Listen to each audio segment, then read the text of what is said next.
Hai semua, nama saya Cikgu Shirley dan dalam video ini, Cikgu akan membincangkan Kertas Peperiksaan SPM 2021 bagi Kertas 2 soalan ke-6 iaitu Pemahaman Petikan Umum. Jom kita mulakan. Mari kita lihat soalan yang diberikan. Baca bahan 1 dan bahan 2 yang diberikan dengan teliti. Kemudian, jawab soalan-soalan yang berikutnya dengan menggunakan ayat anda sendiri. Okay, mari kita lihat bahan 1.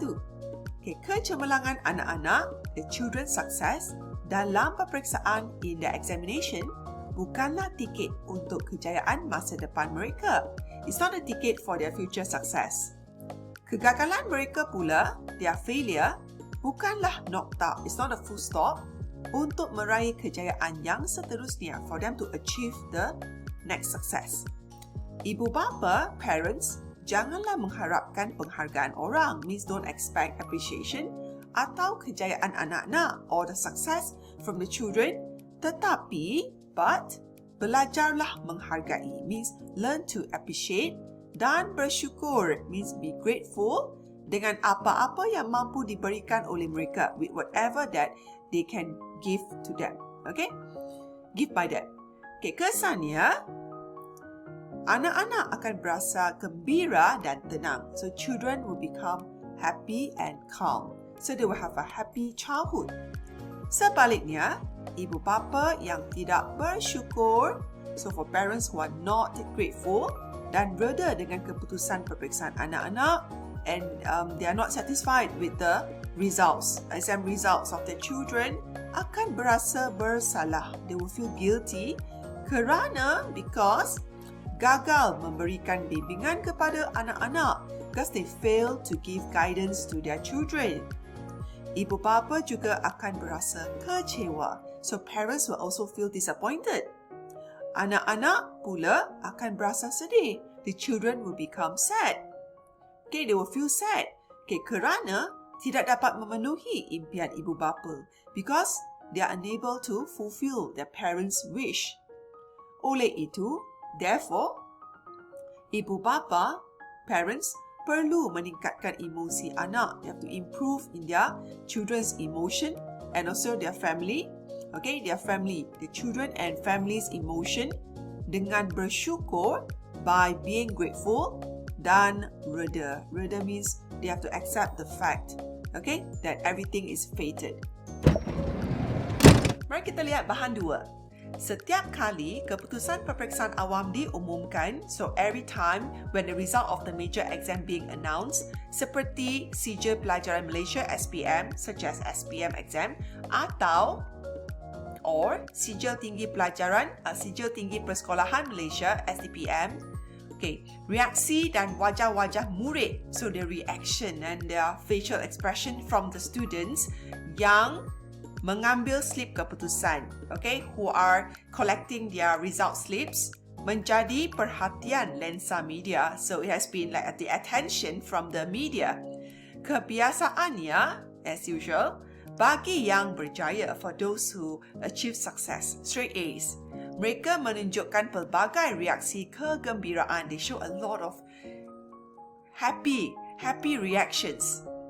Bagi yang kurang berjaya, for those who are not, they didn't really do well, ada yang menangis, some of them cried, dan menundukkan kepala, they knock down their heads, mengenangkan nasib mereka seterusnya, thinking what are they going to do in the future.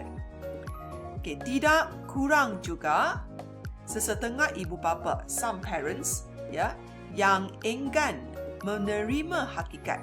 They refuse to accept the fact that, bahawa anak-anak mereka telah memperoleh keputusan yang kurang memberangsangkan, that their children didn't get excellent results. Lantaran itu, ibu bapa sedemikian menganggap keputusan peperiksaan tersebut sebagai satu kegagalan. So they accept the fact, they treat it as the result of the exam results as a failure yang amat sukar untuk diterima. It's hard for them to accept. Sentimen dan emosi yang kurang baik ini. So this emotion, sentiment and emotion which is not good, akhirnya terbawa-bawa dalam kehidupan. So it becomes like a norm in life. Sekaligus memberikan kesan yang negatif. So it brings a negative effect, okay, terhadap keyakinan, towards the confidence, serta kepribadian seseorang, and also a person's personality.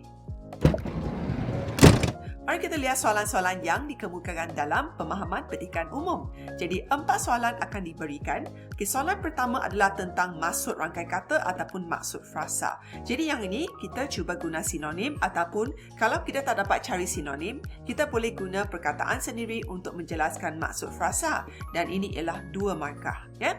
Kemudian untuk soalan kedua, yang ini adalah tentang kamu perlu rujuk kepada bahan 1 atau bahan 2 atau kedua-duanya sekali untuk menjawab soalan yang diberikan. Ya. Jadi ini adalah tentang kesan terhadap ibu bapa, dan 3 markah. Kemudian untuk soalan ketiga adalah tentang pendapat anda. Jadi pendapat anda, yang ini ialah 3 markah. Ya. Kemudian untuk soalan keempat, yang ini adalah soalan tindakan. Jadi tindakan-tindakan yang boleh diambil. Jadi soalan ini 4 markah. Jadi mari kita lihat jawapan yang cikgu dah sediakan. Mari kita lihat soalan 1. Berdasarkan bahan 1, berikan maksud rangkai kata bukanlah nokta, 2 markah. Jadi kita lihat jawapan. Berdasarkan bahan 1, maksud rangkai kata bukanlah nokta ialah tiada pengakhiran. Jadi di sini kita dapat 2 markah. Ya. Mari kita lihat soalan 2. Dengan merujuk bahan 1 dan bahan 2, kemukakan beberapa kesan terhadap ibu bapa apabila anak-anak memperoleh keputusan peperiksaan yang kurang memberangsangkan. Jadi di sini 3 markah. Jadi kamu hanya perlu tulis 2 isi saja, maksudnya 1 isi bagi setiap bahan. Mari kita lihat jawapan. Dengan merujuk bahan 1, kesan terhadap ibu bapa apabila anak-anak memperoleh keputusan peperiksaan yang kurang memberangsangkan ialah ibu bapa akan berasa bersalah dan kecewa. Dengan merujuk bahan 2, ibu bapa ingin menerima hakikat bahawa anak-anak mereka telah memperoleh keputusan yang kurang memberangsangkan. Jadi jumlah markah di sini ialah 3 markah. Mari kita lihat soalan ketiga. Setiap kali keputusan peperiksaan awam diumumkan, wajah-wajah murid yang mendapat keputusan peperiksaan yang cemerlang menjadi perhatian lensa media. Pada pendapat anda, jadi inilah soalan pendapat. Apakah peranan-peranan kaunselor? Jadi peranan-peranan kaunselor untuk membantu murid berkenaan melanjutkan pelajaran mereka. Jadi 3 markah. Mari kita lihat jawapan. Pada pendapat saya, antara peranan kaunselor untuk membantu murid berkenaan melanjutkan pelajaran mereka ialah membantu murid membuat pilihan kursus yang sesuai dengan mereka.